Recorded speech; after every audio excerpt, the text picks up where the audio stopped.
అస్సలాముఅలైకుం friends, ఈరోజు మన recipe Balamrutham పిండిలో లడ్డు. ఇది వచ్చి మనం ఫస్ట్ టైం చేసినప్పుడు జస్ట్ మిల్క్తో చేసాము. ఈసారి నెయ్యి, డ్రై ఫ్రూట్స్ వేసి చాలా ఇంట్రెస్టింగ్గా చేయబోతున్నాము. చూడండి, ఫస్ట్ కడాయిలో కొంచెం నెయ్యి వేసుకోండి. నెయ్యి కొంచెం హీట్ అయిన తర్వాత దీంట్లోకి డ్రై ఫ్రూట్స్ని యాడ్ చేయండి. బాదం, కాజు, ద్రాక్ష ఇలాంటివి. నేను దీంట్లో పచ్చి కొబ్బరిని కూడా వేస్తున్నాను. తురుముకున్న పచ్చి కొబ్బరి సన్నగా తురిమి పెట్టుకున్నానండి, అది యాడ్ చేస్తున్నాను. చేసి కొంచెం కలపండి. కొంచెం కలర్ చేంజ్ అయిన తర్వాత దీంట్లోకి బాలామృతం పిండి, అది ఎలా ఉందో అలానే ఉంది, దాన్ని నేను మిక్సీ అయితే పట్టలేదు, అలానే దీంట్లో యాడ్ చేసుకోండి. యాడ్ చేసుకుని బాగా మిక్స్ చేయండి.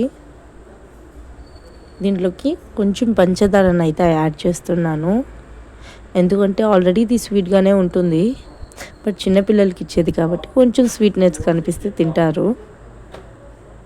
సో దానికి నేను దీంట్లో షుగర్ని యాడ్ చేస్తున్నాను.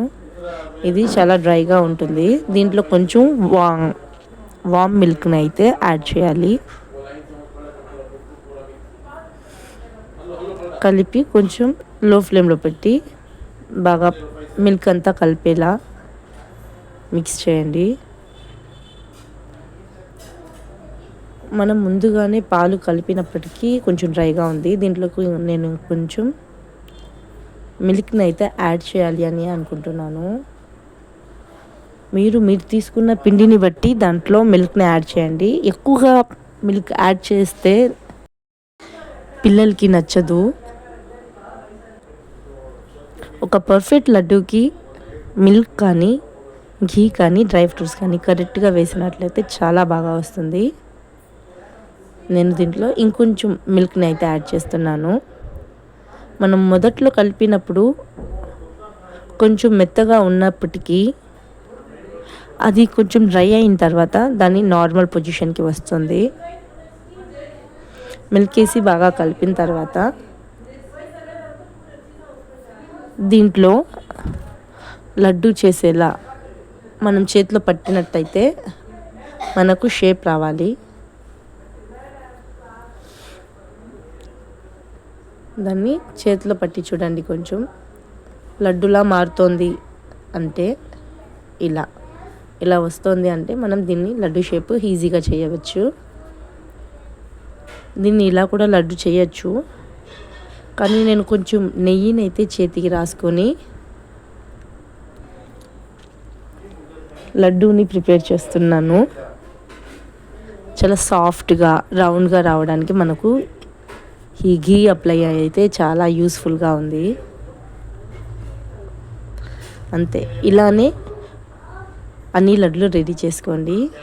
దీంట్లో బాదం నేను ఫైన్గా గ్రైండ్ చేశానండి. దీన్ని గ్రేటెడ్ చేసిన బాదంని అయితే ఆ లడ్డు మీద డెకరేషన్కి అయితే పెడుతున్నాను. ఇలాగే అన్ని లడ్లు అయితే రెడీ చేసుకోండి.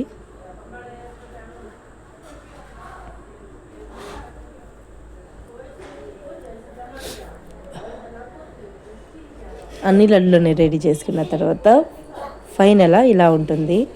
చూడ్డానికి చాలా డెలిషియస్గా ఉంది, అలాగే తినడానికి కూడా చాలా ఎమ్మీగా ఉంది. మీరు ఈ రెసిపీని ట్రై చేయండి. మా ఛానల్ని లైక్ చేయండి, షేర్ చేయండి, సబ్స్క్రైబ్ చేయండి. మీ సపోర్ట్ మా ఛానల్కి ఎప్పుడూ ఇలాగే ఉండాలి. Thank you for watching.